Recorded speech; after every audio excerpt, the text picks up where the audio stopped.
ये घमंडी अमीर आदमी प्लेन में आराम से सेल्फी ले रहा था, लेकिन बगल में बैठी खूबसूरत साइंटिस्ट उसे घूर रही थी, क्योंकि उसे दिल से इस दिखावे वाले आदमी से नफरत थी। फिर भी वो बेशर्मी से उससे बात करने आ गया। जब साइंटिस्ट ने उसकी तरफ देखा भी नहीं तो इस अमीर आदमी ने एक बिजनेस मैगजीन निकाली ताकि वो अपना रुतबा दिखा सके। लेकिन उसकी इस हरकत से कोई इंप्रेस नहीं हुआ, बल्कि वो उसे और भी ज्यादा चिढ़कर देखने लगी। अपनी बेइज्जती छुपाने के लिए उसने तुरंत अपना कैमरा निकाला और खिड़की के बाहर बर्फ में पेंगुइन की फोटो खींचने का नाटक करने लगा, जबकि असल में वो सोच रहा था कि इस औरत से बदला कैसे लिया जाए। तभी अचानक प्लेन हवा में एक तरफ झुक गया और वो अमीर आदमी सीधा साइंटिस्ट के ऊपर जा गिरा। ये क्या कर रहे हो तुम? मैंने जानबूझकर थोड़ी किया है। वो आदमी एकदम डर के मारे पीला पड़ गया और जल्दी से अपनी सीट बेल्ट बांध ली। उसे पता ही नहीं था कि मौत उनके बहुत करीब आ चुकी है। प्लेन जल्द ही एक बर्फीले तूफान में फंस गया। पायलट ने बादलों से निकलने की बहुत कोशिश की, लेकिन तूफान बहुत ज्यादा खतरनाक था। देखते ही देखते प्लेन कंट्रोल से बाहर हो गया और हजारों मीटर ऊपर से तेजी से नीचे गिरने लगा। अंदर सब लोग चीखने चिल्लाने लगे। थोड़ी ही देर में प्लेन सीधे एक बर्फीले पहाड़ से जा टकराया। इससे पहले कि कोई कुछ समझ पाता, वो बर्फ पर गिरकर काफी दूर तक फिसलता चला गया और फिर सीधा जमी हुई बर्फ में जा घुसा। अच्छी बात यह थी कि उस आदमी की सीट बेल्ट बंधी हुई थी, जिससे उसकी जान बच गई, लेकिन बाकी लोगों की किस्मत इतनी अच्छी नहीं थी। पायलट और एक और पैसेंजर की वही मौत हो गई। साइंटिस्ट को भी बहुत चोटें आई। उसका एक पैर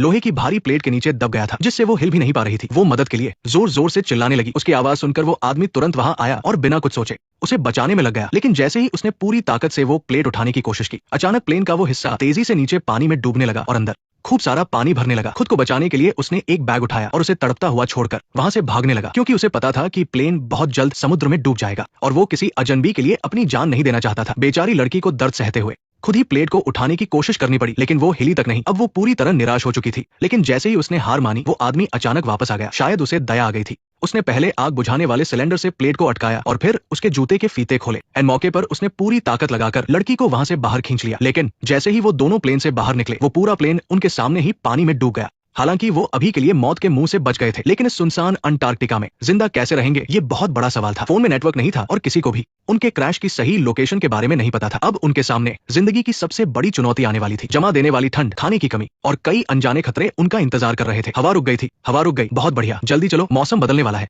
इससे पहले कि वो वहां से निकल पाते, एक और भयानक बर्फीला तूफान तेजी से उनकी तरफ बढ़ने लगा। ठंड भी बहुत ज्यादा बढ़ गई थी। बिना कुछ सोचे उस साइंटिस्ट ने उस आदमी को जल्दी से एक गड्ढा खोदने को कहा। लड़की भी अपना दर्द भूलकर उसकी मदद करने लगी। अच्छी बात यह रही कि तूफान आने से पहले ही वो दोनों उस गड्ढे में छुप गए। काफी देर बाद जब तूफान रुका और आसमान साफ हुआ, तो बाहर से मदद मांगने के लिए वो आदमी उम्मीद लेकर पहाड़ की चोटी पर नेटवर्क ढूंढने भागने लगा। लेकिन जब वो अपनी पूरी ताकत लगाकर ऊपर पहुंचा, तो उसकी आखिरी उम्मीद भी टूट गई। वो फोन को कितना भी ऊपर उठा ले, लेकिन उसे कोई नेटवर्क नहीं मिला। उसने सोचा था कि अंटार्कटिका में एक बड़ा प्रोजेक्ट फाइनल करने के बाद उसकी कंपनी बहुत बड़ी बन जाएगी, लेकिन किस्मत ने उसके बचने का कोई रास्ता नहीं छोड़ा था। गुस्से में उसने अपना फोन दूर फेंक दिया और तभी उसका बैलेंस बिगड़ा और वो पहाड़ से नीचे गिर गया। पर कौन जानता था कि इसी गलती की वजह से उन्हें जीने की एक नई उम्मीद मिल जाएगी। सामने ही एक पुराना और खाली लकड़ी का केबिन दिखा।